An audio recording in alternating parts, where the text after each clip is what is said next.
to that place in us where we're not censoring ourselves or trying to do it good or right, but rather connect to whatever it is we're trying to say. In the special world of Hollywood legends, few voices are as important as Al Pacino's.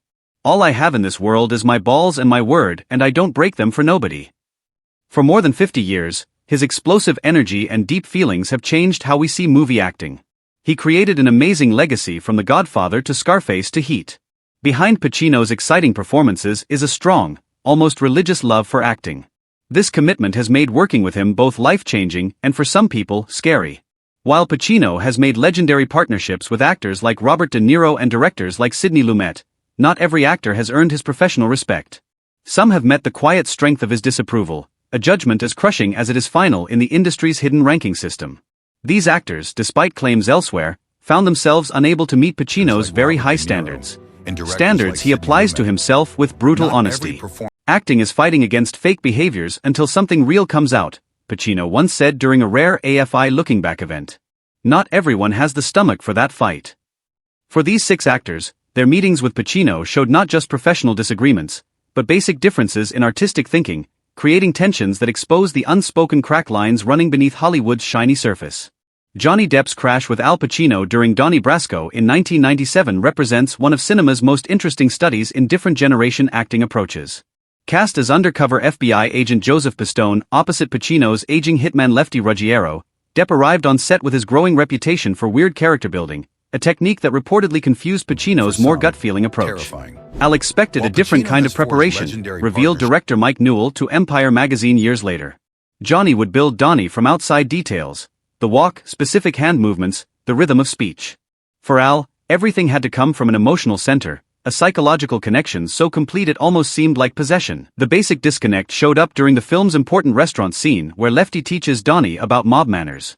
According to production designer Donald Graham-Burt, Pacino grew more and more annoyed when Depp approached the scene with what Pacino saw as technical distance rather than emotional involvement. There was this moment between takes, Burt told for a Vanity Fair oral history, where Al suddenly turned to Johnny and said, "Where are you right now? Because you're not here with me." The set went completely silent. Though keeping professional politeness throughout production, crew members noticed Pacino's growing frustration with Depp's method, especially his habit of staying partly in character between takes rather than making the total psychological commitment Pacino thought was essential. The tension became so obvious that producer Barry Levinson reportedly had to help solve several creative discussions that threatened to mess up key scenes. As Pacino mysteriously said to a film student at Actors Studio years later, "Some actors create characters, others show themselves through characters. The problem comes when those two types try to live in the same reality." The competitive tension between Al Pacino and Leonardo DiCaprio during 2019's Once Upon a Time in Hollywood showed a fascinating study in acting thinking across generations.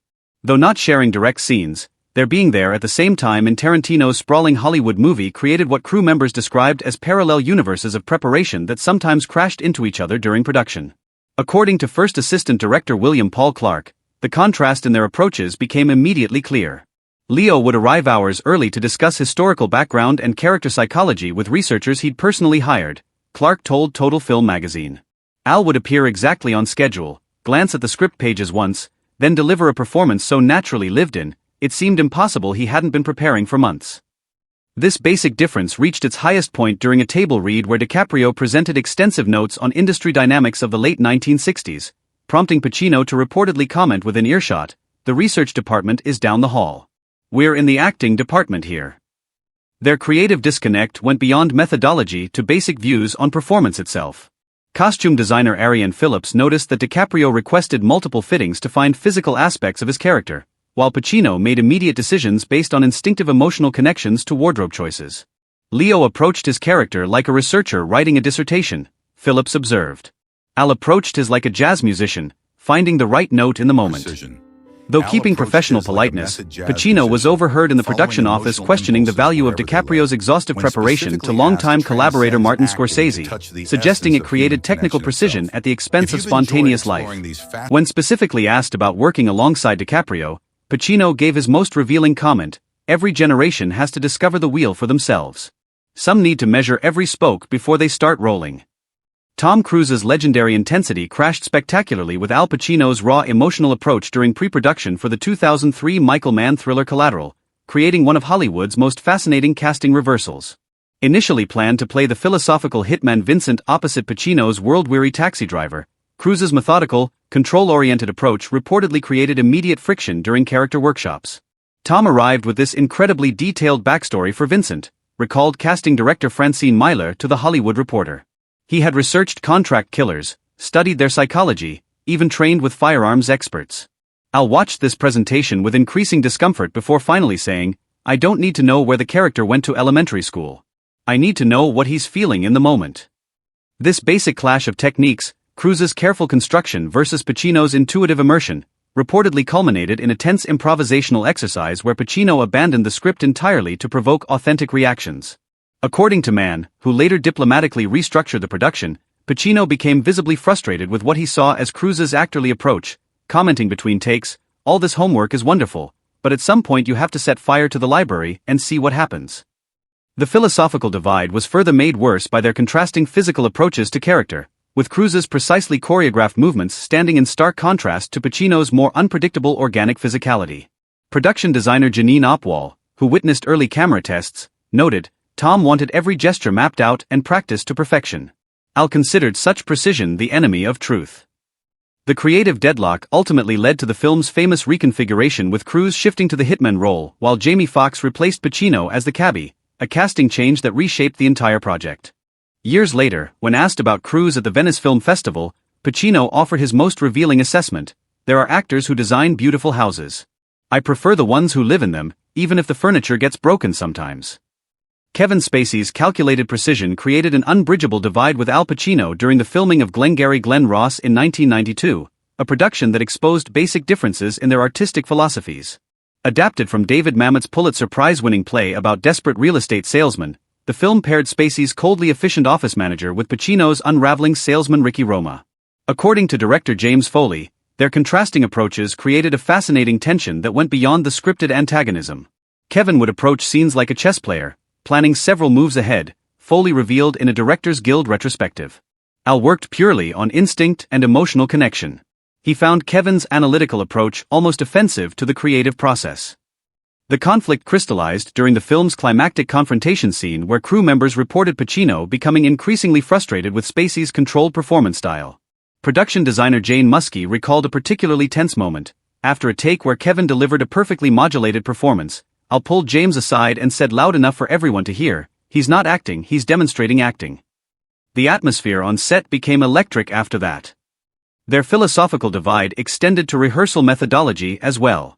Script supervisor Diane Dreyer noted that Spacey would meticulously mark his script with technical notations about pacing and emphasis, a practice that visibly irritated Pacino, who preferred to discover the scene's emotional truth in the moment.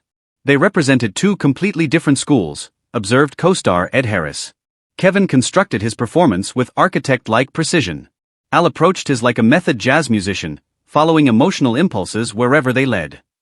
When specifically asked about working with Spacey years later during an actor's studio masterclass, Pacino offered his most revealing comment: "Some actors perform, others reveal. The audience can always tell the difference."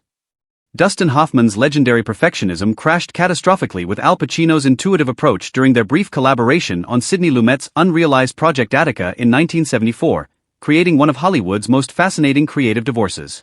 Initially conceived as a powerful drama about the infamous prison uprising, the production imploded largely due to the philosophical gap between its intended stars. They represented two fundamentally different religions of acting, Lumet later confided to his biographer Morris Spiegel. Dustin needed to understand every motivation, every psychological nuance. He'd spend hours questioning the smallest details. Al wanted to absorb the character's emotional reality and live inside it without intellectual dissection. This methodological disconnect became apparent during preliminary character workshops, where Hoffman reportedly arrived with extensive prison research, sociological data, and intricate questions about character biography. According to assistant director Alan Hopkins, who witnessed their initial sessions, Pacino became increasingly withdrawn as Hoffman presented his methodical approach, finally erupting with the observation, "We're not performing autopsies here. We're trying to breathe life into something."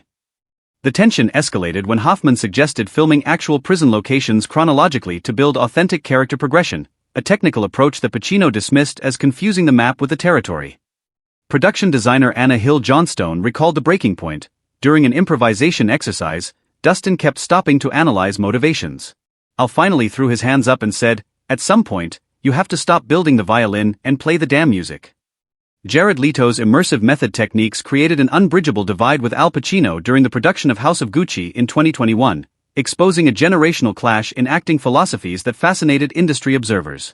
Cast as Paolo Gucci opposite Pacino's Aldo Gucci, Leto arrived on set having undergone his trademark physical transformation, complete with prosthetics, accent work, and the controversial practice of remaining in character between takes. According to production designer Arthur Max, Pacino's initial curiosity about Leto's approach quickly gave way to visible irritation. "Al watched Jared's elaborate preparation ritual with increasing disbelief," Max told Variety. The tension reached its apex during filming of their contentious father-son confrontation scenes. First Assistant Director Giuseppe Buonafosse recalled a particularly revealing moment. After a take where Jared remained in his Paolo persona while discussing technical adjustments, Al turned to Ridley Scott and said loud enough for everyone to hear, "Tell the kid the scene is over. He can come back now." Pacino's conflicts with these 6 actors reveal the profound divide between technical precision and emotional truth in acting. Each performer encountered his disapproval not through lack of talent but through fundamentally different artistic philosophies. In Pacino's world, authenticity requires stripping away artifice rather than perfecting it, a lesson that transcends acting to touch the essence of human connection itself.